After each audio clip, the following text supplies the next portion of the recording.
Welcome, everyone, to another episode of Optimal Health for Busy Entrepreneurs. I'm your host, Julian Hayes II, back at it again, talking with another fellow superhuman, and you're going to love his story. It is the embodiment of someone who has the superhuman mentality where they just don't quit. I'm going to read a little bit on his bio, and it's after 2 divorces and a business failure, this gentleman, he went from broke at age 50 to a multi-millionaire after learning the 3 secrets of the wealthy. And he talks about this in a great TEDx talk as well, which I will definitely link up. And despite failing high school math, he did all this, like really. And he now donates 100% of the profits from his online programs to a charity that trains rescue dogs for wounded soldiers. His award-winning best-selling book, Wealth on Any Income, has been translated into 8 languages. That is awesome. So I am speaking with none other than Mr. Rennie Gabriel. How is it going, Rennie? It's going terrific, Julian. You did such a great job with the introduction. I love it. I appreciate that. Thank you so much. It's easy to do when you have this much that you've done already, and you're just getting started. Yeah, and it's funny too, because one of the comments was you said, who just doesn't quit. And my children recognized years earlier that I don't have the emotional capacity to retire. And so it's not like I just don't quit. It's just like I don't know how to quit. And that's one way to stay young forever, is to stay far away from retiring and just doing nothing, because you're still useful to the world. Yes. And I don't use the word retire in any of my programs. I mean, I talk about it because people understand the term, but I don't use it because one of the people that I know talks about it from the standpoint that having worked on a farm and having cattle, when a cow can no longer produce milk, they put it out to pasture to let it die. And the term for putting it out to pasture to die is, we will retire this cow. So not wanting to be thought of as cattle or being put out to pasture to die, I created a term that I've trademarked called, I want people to achieve complete financial choice, not retirement. I like that. That's much better than the alternative. Yeah. So before we dive into the present, let's time travel back to the past a little bit and get into your origin story. And I like to ask this question to a lot of people. So what are like 1 to 2 lessons from childhood that has shaped you into who you are today? Well, let's see.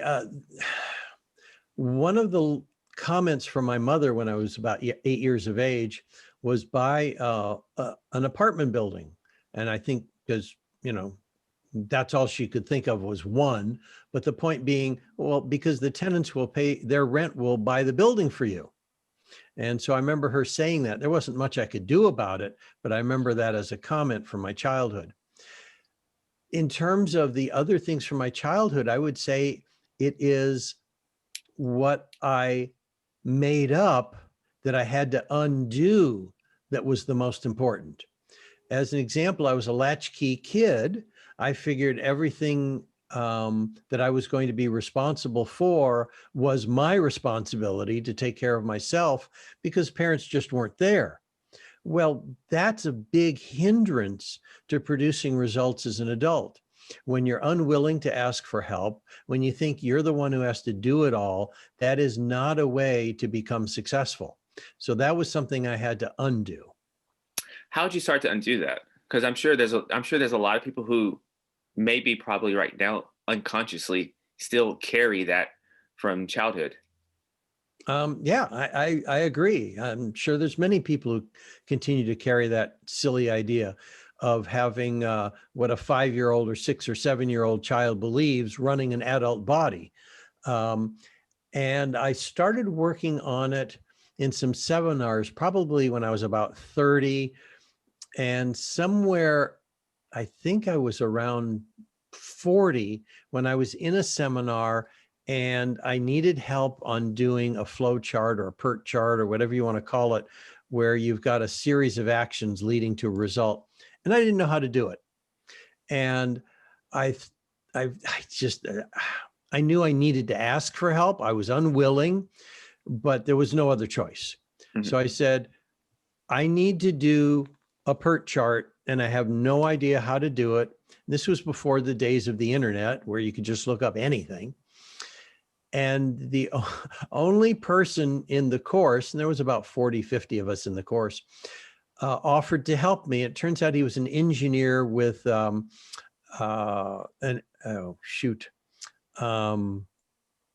airplane manufacturer. And so this was how he earned a living.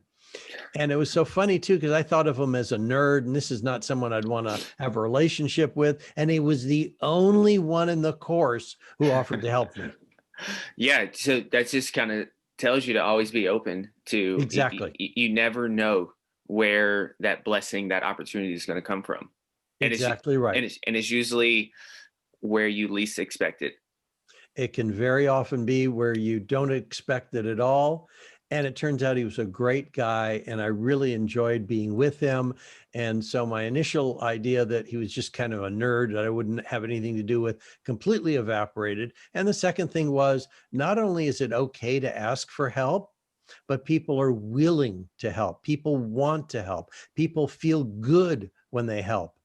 And so that's when I started to get over this idea that I had to do it all by myself. Yeah, I'm curious now. Okay, so you failed high school math, and you ended up going into the financial industry. Yeah, I laugh about the silliness of that. Yeah, you fail high school math. Let's go into a career that requires math for everything. Well, I know we got there's calculators always that you can kind of put. Oh yeah. And you got spreadsheets and stuff. So I was like, it's not the most out there thing, but I'm just curious because it's a perceived weakness, and so most people would run far away from something that they're weak in. At least yeah, two things occurred. One of them was that it was the time when those little handheld calculators had been invented. So literally you could carry a 1 or maybe it was 1.5 pound calculator around and not have this 10 key machine. So I had that as an aid. That's number one. And number two, I found that there was a difference between understanding money concepts like future values and compounding and present values and amortization. Those things made sense to me, where an algebra formula or calculus or geometry made no sense to me. That's the difference and that's a lot of times where when we think about school and education and academics, a lot of that is theory, and a lot of that information that you use, or at least that you study, you're never going to use it in the real world. That's correct. And the things that you really need in the real world don't get taught in school, like how to handle money powerfully, how to do an income and expense sheet, how to determine what your net worth is, how to pay yourself first so you can actually have complete financial choice if you choose to stop working. Why do you think all those things are lacking? One theory is that our school system was designed to manufacture employees and educate people so that they could go to work for a company that needed employees. Had nothing to do with being an entrepreneur, had nothing to do with being inventive, had nothing to do with critical thinking skills. It only had to do with, we will manufacture employees for large companies. I can see all of those reasons there. So where did you get your entrepreneurial itch at? It was interesting. It did not exist in my family. My mother was a clerk in a bakery. My dad worked for his brother who owned a shower door company. And what I saw was, and it was unconscious because I was a child, was that my uncle owned a business. And the bakery where my mom worked as a clerk was owned by her brother and sister-in-law. And it was like, those were the people I looked at. I didn't look at my own parents. I looked at my uncles and said, oh, that's pretty cool. Look at the nice life they have. No. It had something to do with owning a business. Yeah. When I think about my own like health journey, my biggest influence in health positively was just a random gentleman Mm, that I was playing basketball with one day that was much mhm. older than me. And that really changed my paradigm. So once again, that goes back to what we talked about earlier, where these opportunities, you just never know where they're going to come from. Exactly. And, you know, my parents loved me, but like I said, I was a latchkey kid. You know, they worked hard. And so I do have some of the flavor of you need to work hard because that's what my parents did, but they weren't exactly the role models to copy. I mean, my dad, when he was working for his brother, was making $50 a week. I earn 8 times that in an hour. Hmm. And so, um, what interested me with your story was, and I listen after listening to your TEDx video as well, is that you mentioned that for most of your life you struggle financially, Oh, and yeah. and you had a good paying career and everything. So, what were some of the mistakes that you were making? Or Well, the biggest mistake was the idea that the more money I made, it would solve the problems I had in terms of struggling with money. It seemed like there was always more bills at the end of the month than money. And so I figured all I had to do was earn more money. And it started from when I got out of college and I'm earning 6,500 a year and short $100 a month. So I doubled my income, got out of teaching school, and now I was short 200 a month. And so I figured, well, you know, if I earn more money, well, after I passed 100,000 a year and I'm short $2,000 a month or 24,000 a year, it finally dawned on me that this wasn't working. It wasn't Mhm. working. You know, I'm a little bit slow on the uptake sometimes. So I guess when you hit that moment at 50 and you realize like there's not as much as you want to show for what you've done so far in life, and you've been on this. There was nothing to show. Go ahead. I guess I was being a little polite there. Yeah, Yeah, you were being yeah, kind. Thank yeah. you. I appreciate it. And so you're at that juncture at 50 years old. I know most people at that age 50 would be like, this just isn't meant for me, because strangely enough, I hear people now, I'm just a shade over 30, and I hear people already kind of with this defeatist talk. So how did you get what was one of the first few things that you did to really start to get yourself into gear? There were, well, one thing spurred me into action, and that was the idea that if I take the traditional approach of retire at 65, or you're supposed to have enough money at 65 to retire, and I'm starting from broke, and I thought to myself, well, am I going to be eating cat food or tuna in 15 years? And I figured, okay, at 50, I got to get it together now. And so what I did is I used a concept that I'd tried a couple times earlier, which is 5,000 years old. Now it's been working for 5,000 years. You and I can try and do something different, and it may or may not work. But I thought, okay, I'm going to use something that has worked for 5,000 years. And when you and I are gone from this planet, it'll still be working. And it's called, and here's the funny part, I'm going to quiz you on this. It's called pay yourself first. Okay. For every business owner you've got out there who's listening to this, there is nothing more important to the creation of wealth and financial security or abundance than the concept pay yourself first. So, Julian, if you were to try and explain that concept to someone, or if you were to tell me what that means to you, what would you tell me? Off the top of my head, just rapid fire, it's putting on your own oxygen mask first. And how would that show up with the money? I think it allows you to show up as a more impactful version of yourself because your bucket is filled. So I just think that gives you credence to create a bigger impact. But how? Mhm. That's you've got the right concept and stuff, but how do you make it happen? Your habits and behaviors. Okay, yeah, you're close. And now specifically, what habit, what behavior? Uh, having separate accounts and making sure to, anytime you get paid, anytime there's a anytime you get paid from a client or anything, you take a certain percentage of that money and put it into the account that's for you. Thank you.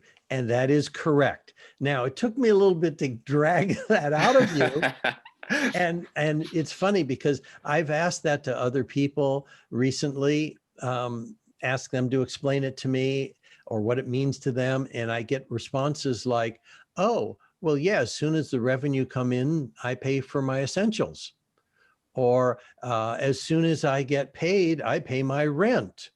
And I'm thinking, wait a second, that's paying someone else first. That's not you.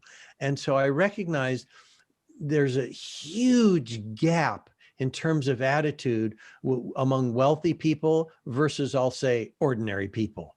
And many business people are ordinary people. Many entrepreneurs are still ordinary people in their thinking. And here's what I'm getting at. When a wealthy person hears familiar information, like the expression, pay yourself first. Now, have you heard of that before? Yes. Yeah. Okay. What an ordinary person will do when they hear familiar information is make a statement like, I've heard that before, or I know that, or that's not new to me, or maybe even I've tried that. A statement does not produce any actions that result in a change in someone's circumstance. What does make a change is asking a question, and that's the attitude of a wealthy person. And the question, when they hear a familiar thing like pay yourself first, would be, where would I put the money? Or when will I begin that? Or who can support me with that? And those questions lead to the actions that produce results. And so what I'm getting at is there's a huge gap between the attitudes wealthy people have and what ordinary people have. And as something as simple as the concept of pay yourself first can change someone's life. It did for me. It does for thousands of other people that I've, trained in this. And that's just a foundational concept. We're not talking about anything sophisticated here. We're not talking about Facebook ads or LinkedIn messaging or a Clubhouse. We're talking about the absolute basics. Why do you think, do you think just because, it's a basic concept that's been around for thousands of years, why do you think a lot of entrepreneurs don't even take care of something as basic as this? I think it's because we're too smart. And I'll give you an example. I remember in one of my workshops years ago, a girl came up and told me about her brother. And I'm going to use the term she used. I don't care if it's politically correct or not, because this isn't what I said. This isn't how I described her brother. She said, my brother is retarded. Okay. And she didn't mean it. I mean, she loved her brother, so she wasn't putting it down. It's just, he did not have the mental capacity to do anything other than what he was told. Mm-hmm. And he worked at minimum wage jobs. At least he was able to work. And one of the things she said her father told him was that when you get paid, you were to put, I don't remember what the percentage was. Let's say it was 20%. He taught him how to calculate it. You put 20%, 30%, maybe it was 50%. I don't know, aside in your savings account. Helped him open it up and all that stuff. This was a parent who taught his child what to do, which is rare. Now, what the sister said is she's in my workshop, which had to, and I'm trying to think what I think the title was something from debt to wealth. And she was there because she was in debt. Her brother, who was retarded, who only had minimum wage jobs, was in his 30s and had like $100,000 in savings. And this is like 30 years ago when $100,000 was a lot of money. And what I'm getting at is he was retarded, according to her, not smart enough to choose to do something better or different. He just did what he was told. and was accumulating a lot of money. Wow. That's a powerful lesson right there. So his sister, who wasn't retarded, didn't have money. Same parents. So sometimes, or a lot of times, it sounds like, at least in this instance, you can almost be sometimes too smart, and just exactly you can be the biggest detriment to the success and the wealth that you want. You're completely accurate. Very interesting there. I wonder what was her reaction after finding that out. I bet she was shocked. She was a little dismayed. She was disappointed in herself. Here's, what her brother was doing, and it worked, and she's too smart. And she decided to do what her brother was doing. I bet so. I bet so. So, thinking about this here, and let's talk about some of the things that keep entrepreneurs broke. And I think there's 5 of those, right? Yeah. Oh, well, I mean, there's probably 30, but let's talk about the top 5. Okay. All right. Let's start with one. Let's start with, are these, is the first one going to be the biggest problem, or are they in any order or anything? Well, I could do it that way, but I'll give you my biggest problem first, my biggest myth. Okay. And then we'll go to what I think is the biggest. Okay. So my biggest myth was the more money I earn, the more wealth I'll create. We already talked about that, is that I just outspent whatever I was earning. So that's myth number 1. It doesn't matter how, oh, by the way, one of the things that we didn't talk about is how I created a multi-million-dollar net worth paying myself first. I was only earning $5,000 a month and setting aside $500 a month. And in 3 years, I'd saved up $18,000. But that $18,000 I saved up was the first move to creating multi-millions of dollars of equity in real estate. And something else I mentioned, I didn't do it by myself.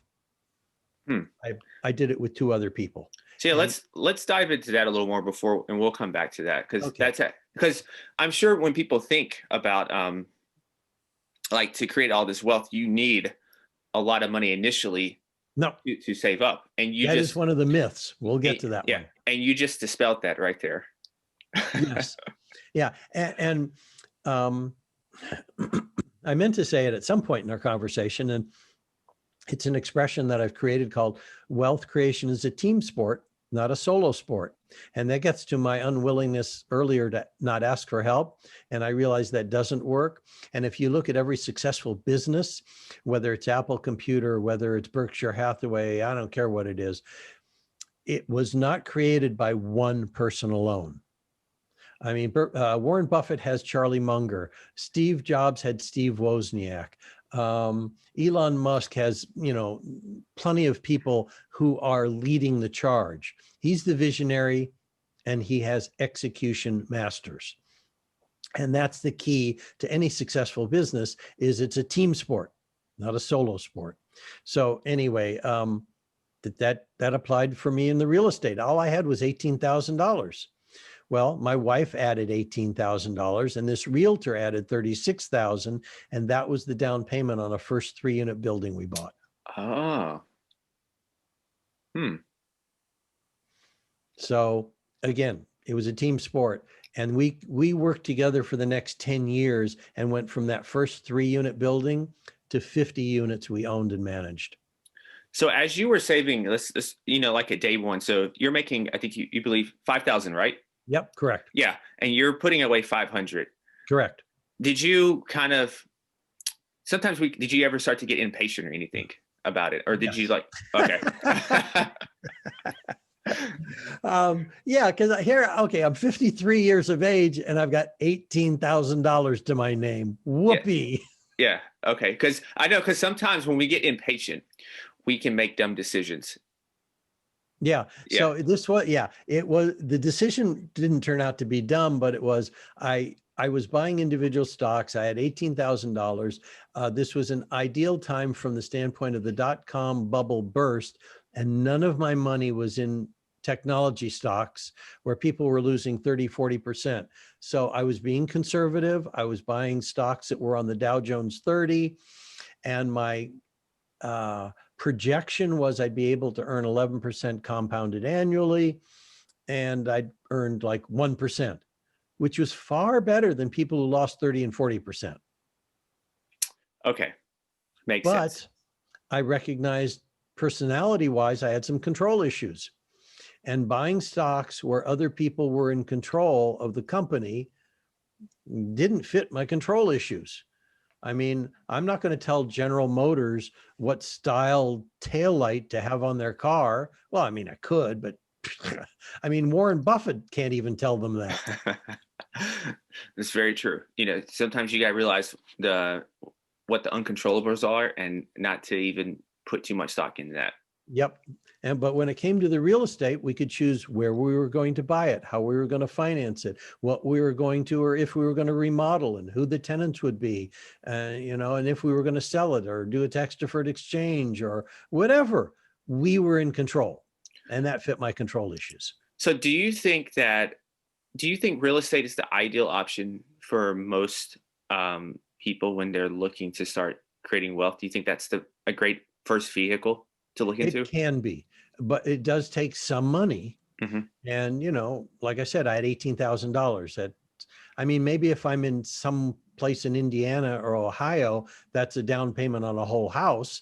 But in Los Angeles, where I am, that doesn't do much. No, not at all. Yeah, it requires partners. Yeah. Yeah, it doesn't even do much in Nashville now because of how it's taken off now. So yeah, I believe it. So I guess, okay, so now as we circle back around to things that can keep entrepreneurs broke, one of those, as you mentioned, and this is your biggest problem that you mentioned earlier, the myth was more money equals more wealth. Correct. And that's complete. And it doesn't, because you can outspend anything you earn. MC Hammer proved that when he earned 33 million a year and went broke. Yeah. So here's what I think is the biggest myth. And this is the most damaging. And it gets back to the pay yourself first concept, where people think they need to pay off their credit cards first before they invest. And that is the absolute most damaging myth that keeps people broke. Because I've seen people on this roller coaster where they pay off their credit card debts and something goes wrong. They need to make payroll, or their car breaks down, or a water heater bursts, and they don't have the money, and they have to put it back on a credit card, and the debts go right back up. And it goes up and down and up and down, and they're facing age 60, 65, and they finally paid off their credit card debt, and they have no other assets to generate an income. Yeah, so that's just like a proverbial seesaw. Yeah. That reminds me in the health world of somebody who loses weight and then gains it back, and then loses it and then gains it back. Yep.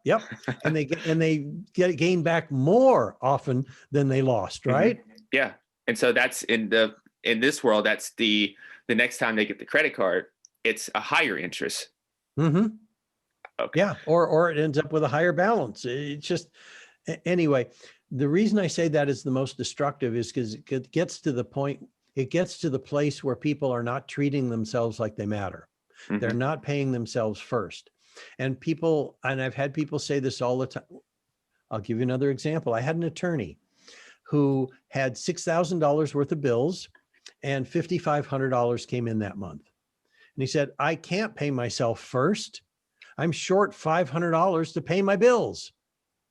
And I said, okay, fine. So let's say you set aside $250. It's yours to keep. Now you're short $750. Pardon me, but what the F difference does it make? Except now you at least have $250 that's yours for the effort you put out. Yeah. And it's a change in attitude. And do you think that's because people are worried about a credit score so much or something? Why do you think? No, I'm not saying don't pay them. Yeah. I'm saying make the minimum payments. Don't focus on paying them off. Mm-hmm. That's different. And that's what I did, because like I said, I was 50, I'm broke. I had credit card debt, and I made the minimum payments on it. and paid myself first. And it was that $18,000 that created the real estate revenue that paid off my credit cards. It was the tenants who were renting from me that provided me the income to pay off my credit cards. Got you on that. Okay, so more money equals more wealth. Then wrong. Yep. And then we have pay off your credit card. Credit cards first. Wrong. So what's next? The idea that wasting small amounts of money isn't important. Like you go to Starbucks every day, you buy a cup of coffee and a muffin or something like that, or a cafe latte. I can't even pronounce those things. $10 a day, if someone lost it, is not going to be significant in their life. But if that $10 a day is set aside, that's $300 a month, $3,600 a year. If someone's young, then in 30 years, invested conservatively, which could be 12%, produces a $1 million portfolio. That $3,000 a month earnings, someone putting away $300 a month, ends up producing $10,000 a month of passive income for someone who's earning $3,000 a month. So little bits of money are important. Mm-hmm. And I've trained people to pay attention to putting 25 cents into a parking meter. And when they become conscious of where the money goes, they can make the changes. If you're not conscious, if you're not aware of what you're doing, you can't change it. So this sounds like, if I'm getting ahead of myself, but even when we go through all these things here, probably the number one thing people should probably do is take inventory of like their monthly budget and see where all this money is going. Absolutely right. And here's the sad part. The sad part is they don't teach this in school. Parents can't teach what they don't know. Teachers can't teach what they've never learned. And it gets worse. You can ask any CPA that you know or ever meet if a part of their coursework was teaching clients how to do a personal budget, an income and expense form, and they will tell you, no, that was not a part of my coursework. I'm certified as a financial planner. Okay. Talk about embarrassment. I did not know how to do a budget. It's not taught in my coursework either. So when you say people should take stock of how much is coming in and where it's going, no one's been taught the skills to do it. You know, there's so many parallels right now to what you're speaking and with the way health is right now, at least in the States, where, because I did a year of medical school before leaving, and nutrition's maybe 2 weeks. It's maybe a 2-week curriculum. Oh God. Wait, yeah. 2 weeks of nutritional training for a doctor. And you're talking about what is the key to optimum health? And it's what you put in your body. Mm-hmm. Yeah. It's not about what diseases you're getting. Why did you get them? Yeah. And so we never look at the cause, whether it's with health or with finances. We always just think about the symptom. Mm-hmm. And so I guess, and that's what keeps the wealthy, that those with most optimal health keeps them with optimal health, and everybody else is just on this seesaw of going back and forth on this pendulum. Yeah. Yeah. And, you know, I'm lucky, I guess, genetically. I did not inherit whatever I should have from my parents, who were both overweight and had hypertension or sugar diabetes or whatever. I'm 72 years of age. I still jog on a regular basis. I did 50 push-ups before you and I had a conversation. My weight is within 15 pounds of when I competed in gymnastics in college. You know, I'm a happy guy. You are superhuman, and you did marathons. Oh yeah. My ankle gave up and I couldn't continue, but yeah, I'd run 6 marathons. Oh man, I haven't even got my first one done yet. It's coming up soon, I think. Yeah, but I didn't start until I was probably close to 50. So you've got time. I do have time, and listeners have time too, no matter what they're going to. If anything you get out of this conversation here is that it's never too late. That's right. It's never That too is late. the absolute best thing you said so far. It's never too late. And so we have these here. So we have more money equals more wealth. Nope. Paying off your credit card debts first. Nope. Wasting small amounts of money is okay. Is bad. There you go. And so what's next on the list? Okay. That you need a good credit score to create wealth. And I mentioned, I kind of hinted that I didn't have that when I was starting over. So how was I able to qualify for the loan on this little triplex? I couldn't. It was my wife's credit and the realtor's credit that qualified for the loan. So I didn't have good credit, but they added me to the loan because I was irrelevant. So I used other people's good credit. Mm-hmm. So that's not a requirement for creating wealth. And I think we've touched on it, is it doesn't take money to make money. Mm-hmm. Or maybe I should phrase it, it doesn't take your money to make money. Mm-hmm. And so for listeners that maybe they understand it, what's like an example of that? Well, an example of that is like people who invest in flipping houses. Mm-hmm. They might go to a real estate investment club meeting, and a person shows up who has money, and he's looking for someone who has time and expertise and maybe can do some construction work or at least oversee the remodeling of a house so that they can flip it. Well, one partner comes up with the money.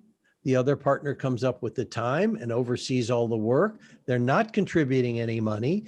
And then when the house gets sold, they split the profits, 50-50, 60-40, whatever they determine they're going to do. So the person with no money still made money on a house flip because he partnered with someone who has money. And this is kind of basically just in this example here is just thinking what we all have some type of strengths that we can offer someone. Yes. And when we combine those forces, we're all in our zone of genius. We're all using our strengths right now, or kind of brushing off our limitations right now. And so that's a good thing for listeners as well to think about, is that even if you're with a company right now, or you're thinking about your company right now, to maybe find somebody who kind of helps you. So maybe if you're very creative, maybe you need someone that's more rooted in reality and on the ground level, a more operational based person. You're so correct.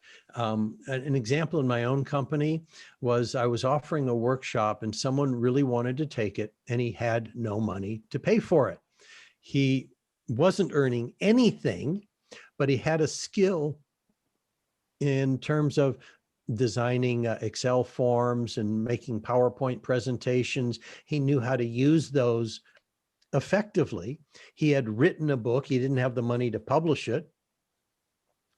I paid for the publication of his book, and he designed forms for me.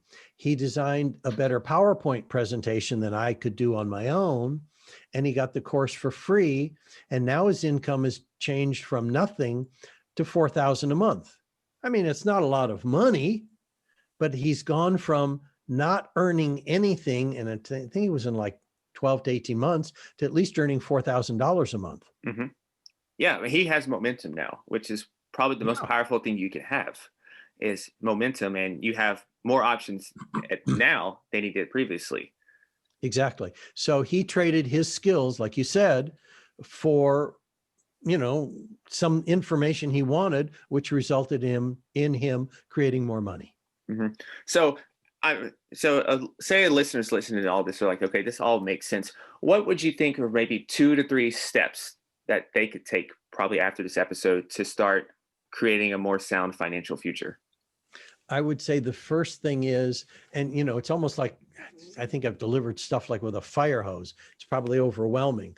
So bringing it down to 1 or 2 things or 3 things makes a lot of sense. So I would say the number one thing would be for any entrepreneur, any business owner, any person on a paycheck, to treat themselves like they matter and carve out some percentage, 5, 10%, pay themselves first, because that's how you prove you matter, by treating yourself first. Open up a separate savings account and set that money aside. So step one, take some money and pay yourself first. Step two, open up a separate savings account and put the money there. And it doesn't matter if it doesn't pay any interest. It's irrelevant. It's, let's talk about the health example. Okay, this is perfect, Julian. Let's say I wanted to build muscles. Tell me how changing my eating is going to build muscles. Well, the first thing is you're giving your body quality nutrients and basically the raw goods that it needs to build those muscles. Now, so let's say I put in good food in my body. How will I expect my muscles to improve and grow? By doing that, by resting and going to the gym. Oh, I didn't say anything about going to the gym. I only talked about eating. Okay. Well, so how will eating alone build muscles? It won't. That's right. That was a trap question. Trick question. To build muscles, you have to lift weights. Yeah, that's a good question. And the reason I'm bringing that up is because people will focus on paying off debt and not investing. People will focus on paying other people and not themselves. And if you want to create investments that will generate an income so you can choose to work instead of have to work, that muscle is paying yourself first and then investing. I like that. I like that. It's not paying off credit card debt. That's like changing your diet. That ain't going to cut it. It's a valid point. Health and business finances are all very similar at the foundational level. Exactly. So step one, pay yourself first. Step two, set the money aside in a savings. And step three is determine where you can invest it. And they may end up having to study stocks. They may want to put it in mutual funds. They may want to, if they're an employee, they could put it in their employer's 401k plan or profit sharing plan, whatever might be available, salary savings plan. Partner with someone else, buy real estate. So the third step is you've got to get educated in what to do with the money. And as we get ready to close this conversation, and we have to talk about, we don't have to, but I want to. No, we do. It's I know where you're going. Yes, we do have to talk about it. Let's talk, at the what initially attracted me to you was just, this emphasis on philanthropy and just giving and helping. So let's explain your what you're up to with your charity work. Yeah, because I've had people ask this question of me. I said, if you're so rich, why do you need money? Why are you charging for your courses? And the reason for it is, one, it has people put some skin in the game if they're going to learn something instead of it being free. That's number one. Number two, 100% of the profits from the work I do, from the books I have, from the programs I have, from the coaching that we do, 100% of those profits are donated to the charity Shelter to Soldier. And this charity rescues dogs from environment, and it was a perfect introduction that you gave at the beginning, rescues dogs from environments where they could be killed, euthanized, or just die. And instead, they are trained as service animals for soldiers who've come back with PTSD, traumatic brain injuries, or other issues, who might otherwise have committed suicide. The suicide rate among our veterans is about 22 per day. That's almost one an hour. Wow. Not one service member who's gotten their service dog has committed suicide. So this charity is saving 2 lives at a time. Dogs that could have been euthanized, saving soldiers that could have committed suicide. And thank you for that. Thank you for bringing that to light. What initially attracted you to that? Well, I'd always been donating to animal causes, and so has my wife. Always been donating to veteran causes because I really had it easy during the Vietnam War. I was in the Naval Reserve. I'm sitting on a ship, eating food at a table, taking showers. And people I went to high school with were crawling through rice paddies in Vietnam. Mm-hmm. They may have come home with a colostomy bag or in a body bag. And I really had it easy. But these are the people that allow us to do what we do in this country and have the freedoms that we have in the United States. And they're positioned all over the world and allow us to do what we do here. And they're not treated the way they need to be when they come home and they have issues. Well, I thank you for your service. And I thank you also for truly bringing this to light, because I did not realize that it was that high. Yeah. Yeah. I knew it was the issue, but I just didn't know it was on. I didn't know it was that high. Yeah. It's abhorrent. So I guess a few well, these are not really rapid fire questions. I got to quit saying that because they're never rapid fire. But what does success mean to you? It's about significance. Mm-hmm. Success is about what am I able to contribute to other people. That's what success is. And who's in your all-time musical starting five? This could be groups. It could be solo artists. They could be dead or alive. It doesn't matter. There's so many. The first one that came to mind was Elvis Presley. Okay. And it has nothing to do with Tennessee. Was he in?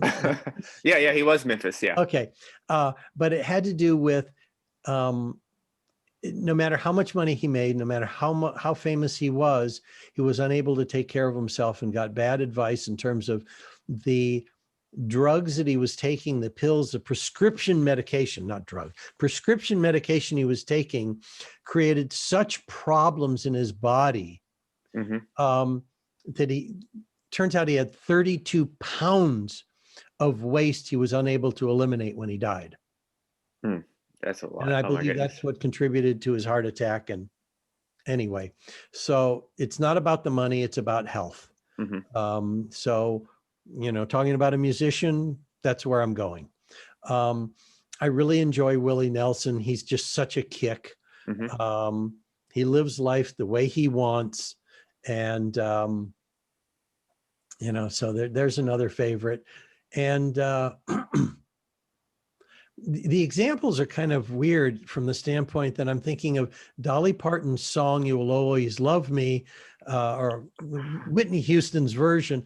Whitney Houston was such a beautiful singer, but still didn't have the self-esteem to take care of herself and be healthy. And I just think of so many people in the music industry, from Kurt Cobain and on and on and on, who receive money, don't have the image of self that they need to stay alive. Yeah. So bunches of folks. Yeah. It's, a lot of those people, I think sometimes they're so gifted. Yeah. So gifted. And it's just probably a lot of that trauma and tragedy can kind of. And one of my favorites, Michael Jackson. Yes, that's another one. Yeah. It's so creative and unable to even sleep. But a lot of times I think it's stuff from, I don't know about all of them, but it's kind of how they grew up and not being able to process that trauma correctly. Yes, I agree with you. So the next question here is, pretend you have a bottle of wine, a cup or cups of coffee or tea, whatever your drinking choice is. There's even water there too. Okay, and good. You're having a roundtable discussion, and you can have 3 people join you from any point in history, dead or alive. What 3 people would join you? And it has to exclude family. Okay. Funny. I love the question. So I would have, one of the people would be Bill Gates. Okay. He's alive. But he reads a lot. He studies. He looks at, and this gets to what I believe we do, and that's raise philanthropists. Our job is to teach people how to handle money powerfully so they can be philanthropic and contribute to the causes that touch their heart. And Bill Gates Foundation is doing that kind of stuff. So Bill Gates would be one of the people I'd want to have a cup of tea with. My daughter tried to get me to drink red wine because it increases lifespan, and I just can't palate it. Is that the right word? I tried, and it's not going to happen. Yeah. The second would be Mahatma Gandhi. Okay. A person who had virtually nothing, was able to get Britain to get out of India, was able to convince so many people to follow his lead, and at the same time was not respected by his children. And it's sort of like, there may be is there a choice here where you do something for billions, but not your own family? And I think that kind of conversation would really be very enlightening with Mahatma Gandhi. Mm-hmm. So we've got Bill Gates, we got Mahatma Gandhi, and the third would probably be Salvador Dali. Oh, that's the first on this show. No one's ever mentioned him. That's the first. So, you've had the others before, right? I've had, I'm trying to think, maybe one other person with Bill Gates and maybe two others with Gandhi. Okay. And so the reason I'd bring these three together, because we got Salvador Dali, who is a master at self-promotion and was an artist and was so creative in terms of how he saw things. And I'm thinking, you've got a creative with Salvador Dali, you've got a practical creative with Bill Gates, and you've got a politically creative with Mahatma Gandhi. What a fascinating evening that could be. Now, I said this is the most strategic answer to this question that I've listened to. So you're first place on that, because that's a very strategic answer, and it would be a very interesting conversation, and it makes a lot of sense also. And I guess that's how I think, which is how I created the wealth from the standpoint of the certified financial training did not teach me how to create wealth, only how to take care of other people's wealth. And it's just so frustrating. I'd gotten a program into 20 high school districts to teach students how to handle wealth, because it's not taught in our schools. And it was a very frustrating experience, because a year later, when I came back to measure the results, not one teacher taught the material. Can you guess why? Because they didn't understand it themselves. Exactly. So then I realized I have to teach the teachers so they can teach the students. Yeah. And I just assumed the teachers would take the manuals that were provided and teach it. No, they were confronted by the material. I could see that. I could see it. A lot of work to be done there. A lot of work to be done. But I don't know. I'm an optimist, and I believe it will change over time, slowly but surely. Yes, it does. Yeah. Things like that can happen. Yeah. And this question, it all the time, like usually when the three people that guests select, usually indicates their personality and the way they think. You know. And there's a question here somewhere, right? No, I'm just like, it's I'm just always fascinated by it. That I listeners have probably heard me say this a lot. I'm just really fascinated by, like, the people that they choose usually reflects who this person is as a person and how they think. That makes sense. Yeah, because I ended up, now that you said that, I ended up picking someone who's on one end of the wealth spectrum and the opposite end of the wealth spectrum. Yeah. So, wow. That's why I'm just always amazed. So yeah, I don't even have a question here with that. So, so I'm just having a moment and I'm forgetting that it's recording. But so the last question here is that someone comes up and taps you on the shoulder, and they ask you, "What are 3 things that I can do today to start becoming a superhuman entrepreneur?" What would you tell them? To find out who they want to emulate and reach out to them. That would be the number one. You said I have to come up with 3 things, right? Or do we just need one? We can change it for you. Okay. That would be it. It would be to emulate. Well, Tony Robbins says it best: model what works. Well, if you really want to model what works, find out the person who you respect, who you emulate, who you'd want to copy your business after, and reach out to them. And with the concept of 6 degrees of separation, you can probably reach them in some way. And this goes back to what we talked about earlier with the 5,000-year-old concept, that success leaves clues and there's no need to overcomplicate things. So I think that's perfect. It's just one. Let's just keep it simple. Yeah. So that's it. That is awesome. That's a great way to book in the conversation. Where can listeners find out more about you? Well, I'm kind of simple. Like we already learned, I failed high school math. I keep things simple.